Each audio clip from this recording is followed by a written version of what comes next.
नमस्कार कोकणकर. फायनली आपण ज्या क्षणाची आतुरतेने वर्षभर वाट पाहत असतो तो क्षण काही तासांवर येऊन पोचलेला आहे. तो म्हणजेच आपल्या लाडक्या गणपती बाप्पाचं आगमन.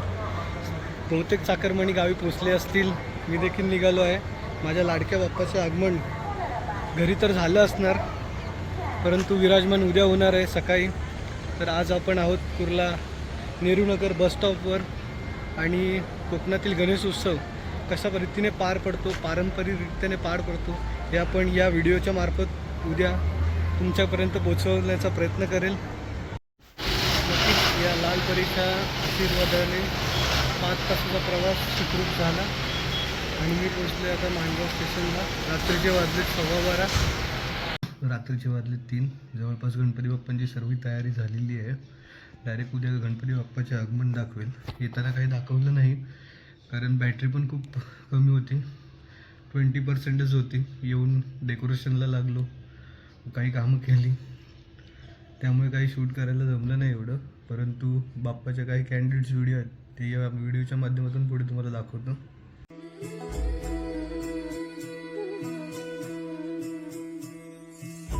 मंगलकारी जगत अधिकारी कर्मरूपी वाटेवरचा तू पालनहारी.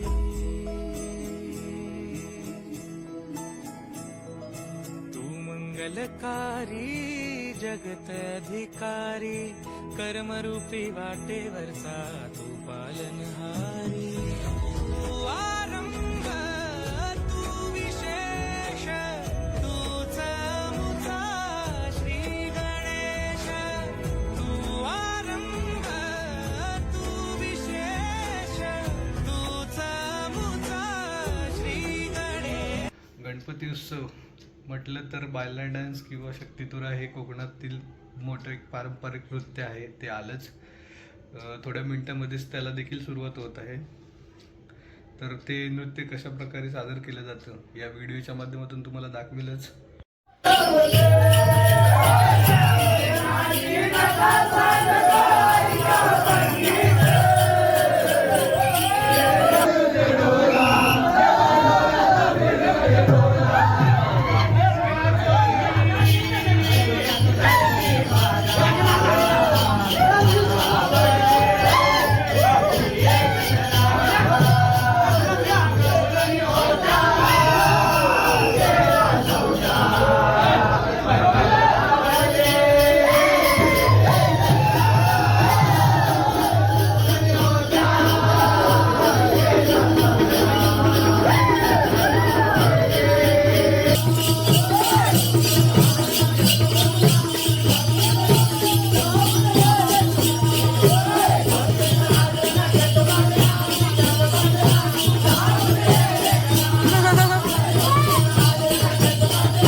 आता जे आपण नृत्य पाहिलं ते पायले डान्स, त्याला शक्तितुरा बोलतात कोकणामध्ये. खूप पारंपरिक नृत्य होतं. तसंच त्याच पद्धतीने महिलांचं पण देखील नृत्य होतं गणपतीमध्ये.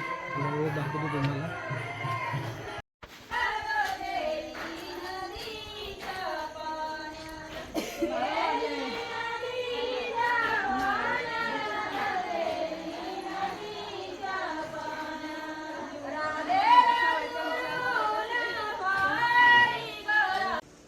हा दिवस उजाडला की हा दिवस काय येतो या गोष्टीची चिंता वाटते, कारण किती वर्ष आपण वाट पाहतो या क्षणाची.